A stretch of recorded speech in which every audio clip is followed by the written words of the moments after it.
I'm Johnny Mack, and I'm so pleased to have a distinguished panel to wrap up the day.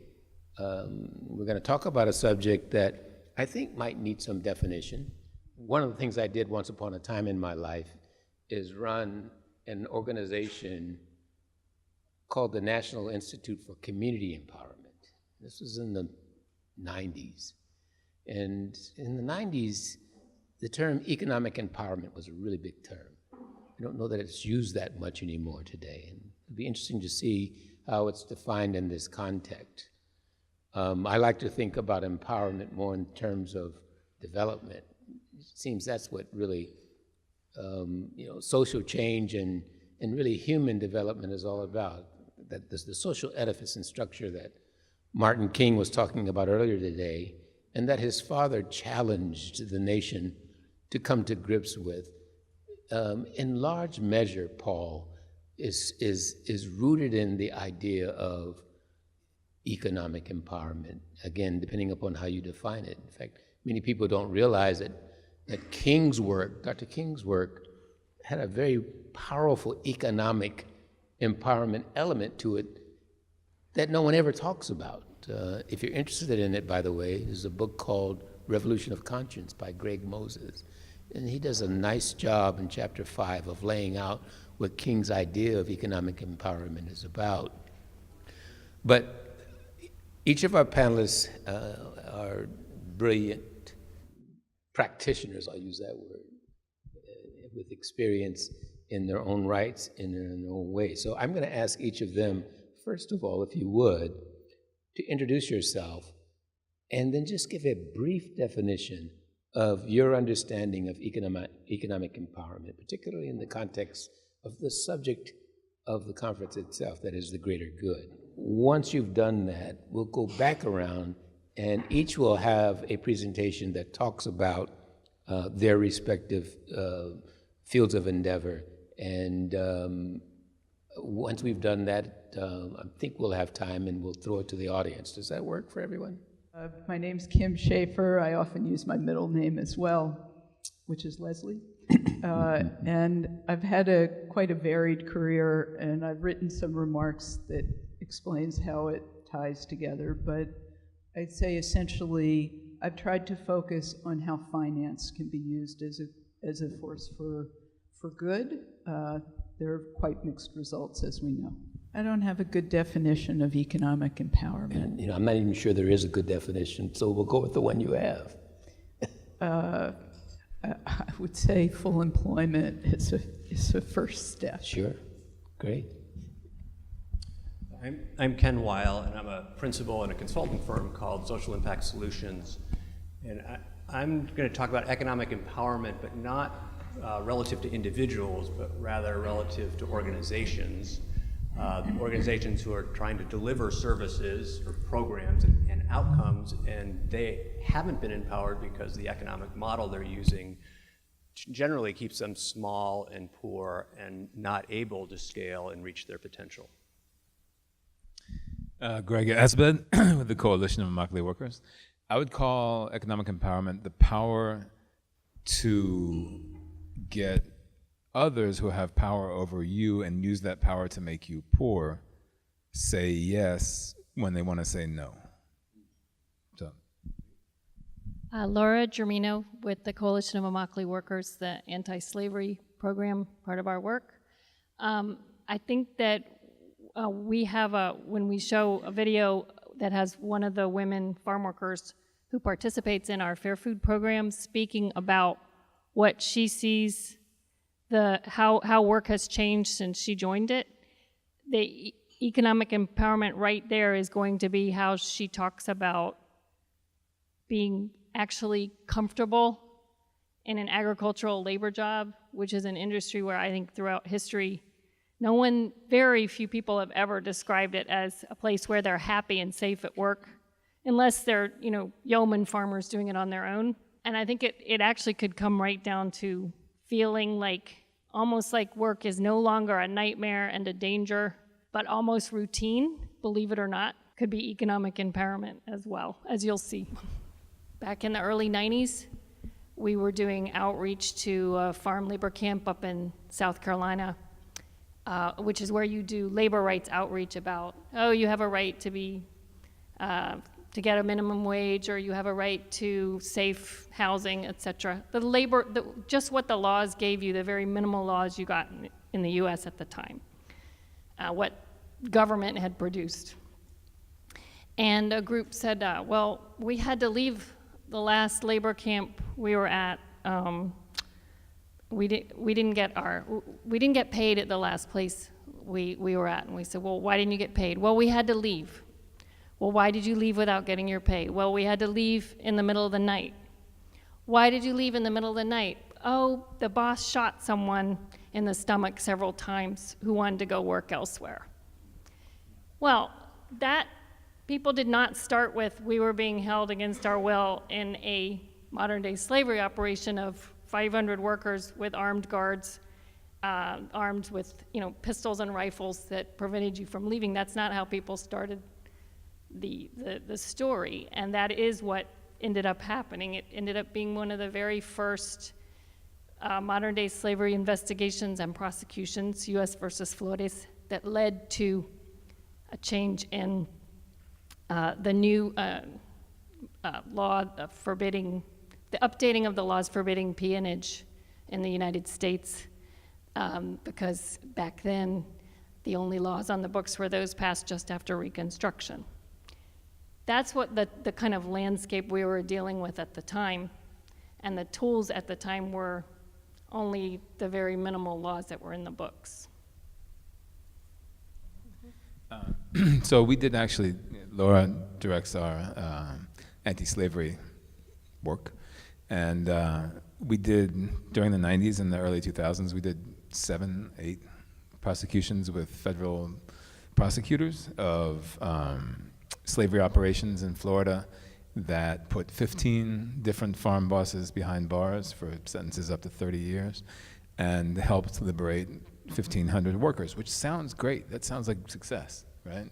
A lot of organizations might be happy with that, but when you're doing it, you actually realize that all you're doing is going in behind these horrible situations, behind these horrible abuses that people have experienced already, like the worker who was shot, like women who are regularly raped in these operations because the power dynamic is just so obscene.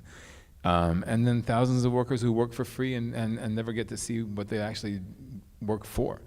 And so we needed to find a way to actually get to the roots of the problem and not simply go in behind every time there's people's lives have been destroyed. And we, despite our organization's recent designation by the MacArthur Foundation, we're not that bright. So we spent about a decade trying all kinds of ways to get the growers and the crew leaders, who are the immediate forces that you see before you on the farm, as the ones that keep you poor, the ones that keep abusing you, that sexually harass you, that beat you. You see them, and so you fight them, right? And we did that for a decade. And we made some changes. We did these slavery cases, we raised wages by a bit, but we never got to the table. And that is where you are able, you have to fight your way to the table. And once you're there, that's where you have that power I mentioned earlier, which is the power to tell the ones who have been shaping your life the way it had been, that they have to do something that they hadn't want to do before, and that they have to end up saying yes and not just no as they always had. So what we did was we changed our analysis eventually around 2000. We realized that the powers that set the parameters for farm worker poverty and abuse were not in the farm. They were actually well beyond the farm. They were the retail food corporations like McDonald's, like Walmart, who had grown to be these immense multi-billion-dollar companies that didn't exist, a generation before, 30 years before. If you look at Walmart, they just turned 50. For many of those early years, they were just a few stores in Arkansas. Over the past 30 years, these companies have grown up, developed this incredible purchasing power, volume purchasing power, which they leverage to drive prices down at the farm. But there's a consequence to that, and that consequence is farm worker poverty and abuse. Because the farms, in order to just maintain any kind of margin whatsoever and keep operating, have to cut costs, and they can't cut what they pay Exxon for diesel. They can't cut what they pay Monsanto for chemicals. You know, they can't cut what they pay John Deere because they're orders of magnitude smaller than those companies, and they can't negotiate. The one cost they can continue to control is labor, and so they did. And so for 30 years there was falling real wages for farm workers when we started to organize in 2001 what we called the Campaign for Fair Food. And in fact, our slogan when this unknown organization went into the street in Florida and announced to the world that we were boycotting Taco Bell, we said, and this you'll see why we were so successful, we said, Taco Bell makes farm workers poor. That was our slogan. And people at the moment that we announced that to the world, they kind of scratched their heads and said, what? And so we had to spend the next several years educating consumers about just exactly how that works, what the market dynamics are behind farm worker poverty, and why the stores that they buy food from, whether it's a fast food company or a grocery store, not only is responsible for that poverty, but has the responsibility to help clean it up. So that's what we did for the next 10 years until finally in 2011, we launched the Fair Food Program, which is the program that you just heard about in the video. And its results, and we can get more into it if people are interested in how it works. It's got a unique set of tools, and it is what we call a worker-driven social responsibility program. I think I learned a new term today from my young colleagues at Brown. What's it called? What was it again? User something iterative design. We call it worker-driven. we're from the 1900s, you know. So we call it worker-driven because that's what it is. Workers define the code of conduct based on their own experience. They they teach each other about their rights. They monitor because who knows better than a worker when that worker's rights are being violated? That worker, because he or she is there. And then behind that, we use the market power of the buyers who have agreed to only buy from growers who are in compliance with the code. So and also pay a small premium to help improve wages. So in the first 6 years, $25 million have gone into workers in the form of this Fair Food Bonus, which is a form of economic empowerment, I would say.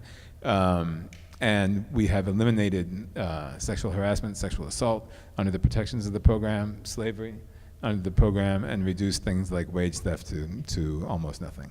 So it's an incredibly powerful program, proven, and we're now working on expanding it to other areas. It had to be we couldn't rely, it's not that we don't work with the government, we do. For any kind of prosecution, you're not going to do that in any way but with the government, Department of Justice, FBI. But if you're going to get to that level of prevention, of not having to clean up the abuse after it's already happened, right now the legislative approach was not going to work. Yeah. It's not anything out of principle, but when you looked at it, the government was not the tool that was going to get us there in that aspect of the work. And the whole time we were doing that campaign for fair food with consumers and workers, it wasn't activism for the sake of activism. We wanted activism, it was a stage to get us to implementation. It's a very important point, Laura. In fact, we of course want to hear from the others, but really dissecting, I learned about your program just a year ago. I'm embarrassed that I only came to know it a year ago. It is a brilliant program and deserves the designation that it's gotten from MacArthur. And we can talk about that a bit more, but dissecting what you guys have done in terms of the model is really important in terms of what its replicability, well, it's been a long day, might be for other industries. But before we get into that, Ken, you said the work you do is not at the individual level, but also at the structural level, which I think yours is really a structural-based solution to really inculcating values of the greater good. It's really fantastic. Ken, tell us about your program.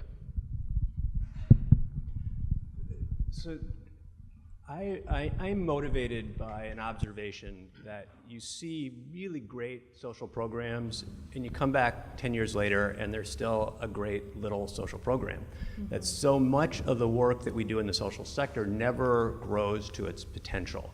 And so just to echo what Johnny was saying, I hope we'll hear more about your financial model because it's really fabulous. So that's the space we've been working in, and we're using several tools, but the one I was going to talk about today is Pay for Success. So this is a model where government buys outcomes instead of buying activities. So I'll give you a quick illustration. In Denver, we have a couple thousand chronically homeless adults, actually closer to 1,000 chronically homeless adults. Average age is 50. These are people who have been on the streets a long time, severe mental illness, substance abuse. And they were really being ignored until we went to the mayor and actually showed him what it was costing to ignore the problem. So 250 of these chronically homeless adults were generating 14,000 jail days a year, all for petty crime. They were going through detox regularly, and the city was paying for it. So it turned out that they were spending around $11 million a year to ignore these people who are on the streets. So the Pay for Success model here was we raised $8.5 million. We brought in program providers who had really good outcomes. And 250 chronically homeless adults are now in the process of being housed in modest apartment and getting case management, medical care, behavioral health care. And remarkably, they are staying housed and they're staying out of jail. And so their quality of life is enhanced. And the city is spending less than they were before when they were ignoring the problem. So it's a strategy we've been working on. It's not a silver bullet, it doesn't work for all social problems, but where there's a financial dynamic where it's expensive to ignore the problem, or there are potential savings by addressing the problem, or increased revenue for addressing the problem, it is a model that you can look at. Why do I care about it? First, because you could help a lot more people. You can go to scale. It's also sustainable. Now, it's early in the development of it, but the hope is that at the end of these performance contracts, government now knows what works. And so they can direct fund it, or they can do another round of pay for performance funding, but there's a path now to sustaining it. There's a path to grow it. The city just decided to house another 100 people because they had success in the first round of it. You know, you go to a government accountant and they can tell you down to the penny what they're spending on, don't have a clue what they're buying, right? So we're flipping that and we're saying, what outcome do you want to buy? Is it stable housing? Is it kids being able to read a grade level at 3rd grade? Is it prisoners not going back to prison when they come out? What outcome do you want? And then the programs have to be able to deliver that outcome. And so when I deal with policy and when I deal with financial decision makers and corporate people who are making corporate decisions, you know, what's interesting is that they think that they're doing good, but what really they're doing is harm. Because what they haven't done is everything that you talked about financially doesn't trickle down to the lady that's picking the tomatoes. Right? And so the thing is, I'm interested in translational connection of the dot connecting between every single sector here, because I'm the one who takes care of that outcome. I'm the one who takes care of that metric that failed, and therefore, financially, we're not going to get the money to take care of that sector of people. Who we're talking about are everyday people who are disenfranchised, vulnerable, and pushed to the margin. What I'm really interested in is how do all 4 of you connect? Sometimes the dots don't connect. Sorry. I'd love to say, because we're all here at this gathering and it's all for the greater good and all that, that corporate social responsibility is a real thing. And that corporate sustainability, self-reporting on sustainability is dependable and something that you can count on and take back to your community and say, look what they're doing. In reality, it's more like sort of like the good night moon for the world that corporations tell. They tell the story that they have a code of conduct. And I'm sorry, I'm speaking from where we are. When we first said Taco Bell makes farm workers poor, and we started this corporate campaign back in 2001, we found out that we were wrong. We found out that Taco Bell has a code of conduct they require their suppliers to meet. So actually, we weren't wrong. The code was empty. There was no enforcement. It was just words on paper, and that's all it was. And that is essentially what corporate social responsibility, the dominant paradigm for supposedly protecting workers' fundamental human rights in corporate supply chains, has been for the past 30 years. Now, my background is in science. When I went to Brown, I studied neuroscience. I believe in the scientific method. If corporate social responsibility were an experiment, it would have been stopped years ago for failure to show even one iota of actual results. And I mean that in the sense of, yes, you can probably show something here and there, but people, for example, in Bangladesh, a couple years ago, there were the apparel factories that burned to the ground and collapsed, one after the other. Probably everybody here remembers that. Those factories were audited before they collapsed. They were audited by professional for-profit auditing firms for corporations with social responsibility codes of conduct, which they report in their annual reports about what they do in order to make sure that they're doing the right thing in their supply chain. Well, the more than 1,000 people who died in those collapses and fires and never went home to their children, and the children who are left without their parents, don't see that. And in fact, the workers in the collapsed building who survived reported knowing that there were cracks in the walls. But they couldn't report it because they know they'd get fired if they did, and they couldn't not go to work even though they were scared to death to go inside the building because they know they'd lose their job. And they're too poor to be able to actually take that kind of step. So that's what this whole program that we're doing actually is designed to undo. WSR, worker-driven social responsibility, is the 180-degree opposite of CSR, both in terms of its origin and its goal. CSR is essentially public relations by other means. That's what it is. It's there in order to help put out public relations fires when people die in supply chains.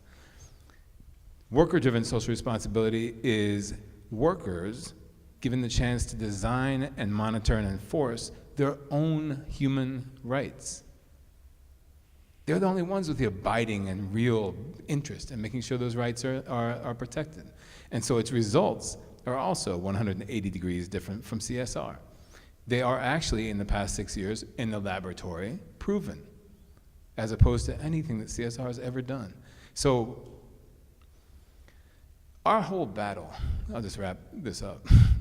Our whole battle is to replace CSR. That's what we're trying to do. Where we've done it, we've stopped slavery, we've stopped factory collapses, because the model is also applied in Bangladesh, in the Bangladesh Accords, where they have the exact same idea where the corporations that sign with the workers pay a certain amount of money to help improve health and safety conditions and only buy from factories that meet those health and safety standards that workers define. Same model, right? So where it has been applied, it works, and it needs to expand. If you have, on the one hand, if you have cancer, you're trying to solve cancer. On the one hand, you have 30 years of snake oil that has had not an iota of effect. And on the other hand, you have a drug that suddenly wipes out tumors, ends cancer, puts people in remission. That snake oil should be stopped. That drug should be spread everywhere it can be. So that's it. And look, you asked that question, how did top and bottom connect? The bottom, the market is neither good nor bad, right? It's amoral. It's usually used for bad. You can use it for good, which is what our program's doing. But only, it's not like waiting around for hearts and minds to change on their own because a CEO decides that they're moved because of someone they saw somewhere. That, we have growers and buyers now fully invested in our program, and I mean not just with money, but with their will, with their spirit. But after the fact, we had to get them to the table with signed agreements, and then there had to be market consequences, meaning you cannot sell and you cannot buy if there's a slavery operation found in your field or sexual violence committed. And that focus had to be there, and all of a sudden you'd be surprised. It was really quite interesting to see how people could police their own workforce, and I mean police in a good way, meaning protect and serve their own workers who were actually producing what they were making money off of. And now it really is a win-win-win situation, but not by asking or by having voluntary standards. If there are standards without enforcement, and I don't just mean that with laws, I mean that with corporate policy too. And by corporate policy, I mean worker-driven policy in reality. That is actually going to reform labor conditions in the global supply chain, and not, unfortunately, what is really PR instead of HR, meaning public relations instead of human rights. Here's what I don't get, all right, about corporations. And I use an example. I ask people to do a thought experiment with me, all right? So imagine you're driving in the summer down a beautiful country road, and there's farms on either side. Beautiful, sunny summer day, corn, tomatoes, all that stuff on. And you come up on a farm stand. You love that kind of stuff. You love fresh fruit, fresh vegetables. You drive in the farm stand, and you see the best looking stuff you've ever seen. Colorful, just smells great. You fill all kinds of bags with fruit, vegetables. You go to the cashier. Cashier's really nice, fine little farm person sitting there ringing you up. But before that cashier can finish ringing you up, you hear a scream from the farm, from the field right behind the stand, right over the cashier's shoulder. You hear a woman scream. And you look, while she's still, or he is still ringing you up, you look and you see a woman being, like Alejandrina, being raped by her boss in the field where you just bought that stuff, or you're in the process of buying it. What would you do?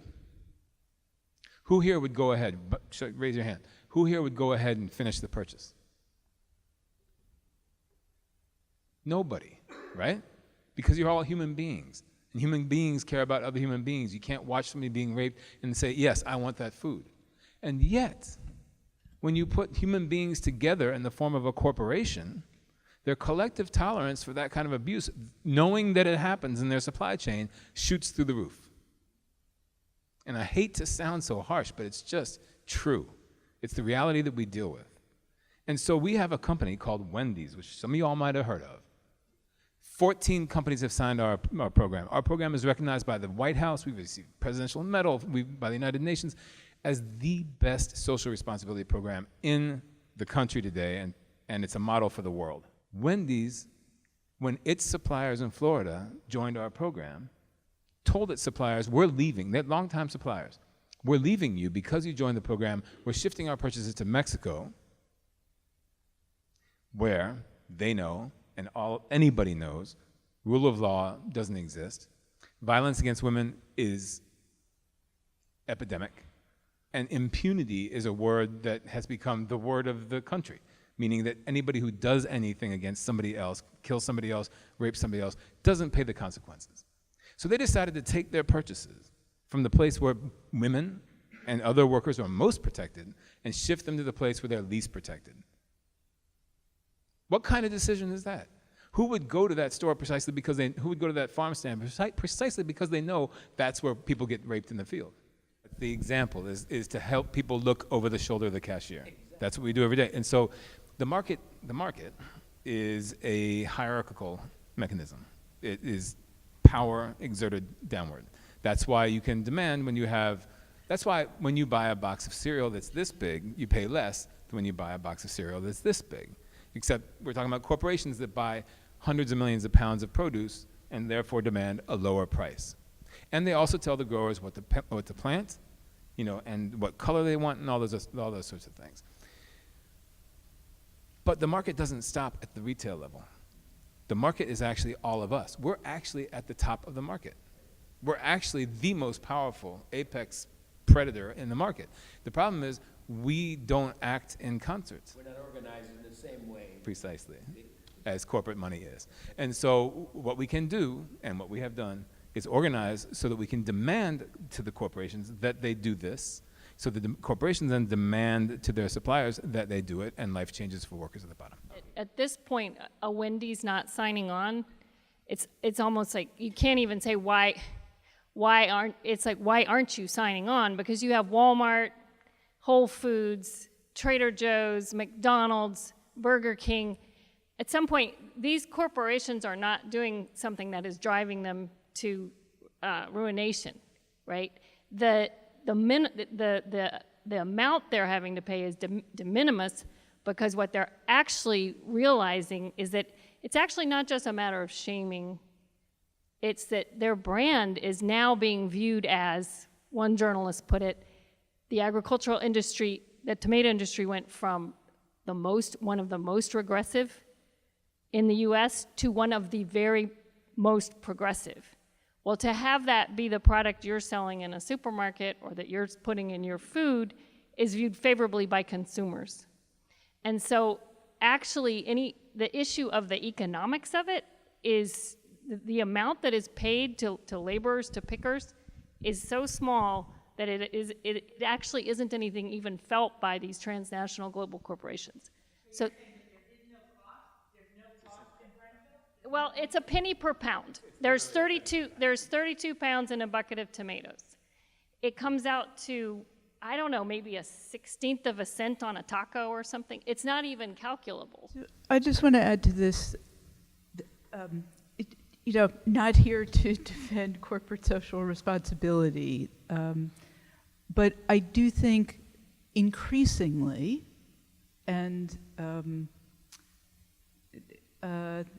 not completely, only in part, investors are also part of the force for good. And, Well, and the SASB standards are actually will become legally required because they fit into securities disclosure regulation. Well, and we've had shareholder resolutions play an important part in campaigns in bringing at least 3 of the corporate buyers to the table. Let's try to get one more question in. Okay. I agree. Can everybody hear Greg? No, okay. I agree completely, in the sense that they should be, right? And that when they are, like Laura just said, they can have an impact. The problem for me is that we have a proven program. Why aren't they coming to us? We were talking earlier this morning really about political empowerment. And then we mentioned a little bit something about civic empowerment. We didn't use those exact terms this morning, but that's really what we were talking about. And now we're talking about economic empowerment. And there's an intersection. In fact, if we did a Venn diagram of those 3, that's where the power is. The problem is, and I was saying this last night to you, Christy, and a couple of others, if you did the Venn diagram of the political and the market and the civic, where the real consumer is, you got a great big concentric for the market, you got a smaller concentric for the political, and you have this little itty bitty dot for the consumer, and it should be flipped. And that's the beauty. If you really study this model, this is a very powerful model that if we can really scale it, it would have a profound impact on the 1% and the 99%. I turn it back over to you. I think the world is changing in a way, as I said, that is going to change the nature of governments, but you can't not have government in some form. We just need to think differently about what that means. Linda asked Greg about, does the shaming not work? And his answer is no, shaming does work. And as I said earlier, this whole shaming system that's basically what interests me about eBay and Uber and so forth, it's a system of socialized regulation. The shaming is a form of regulation.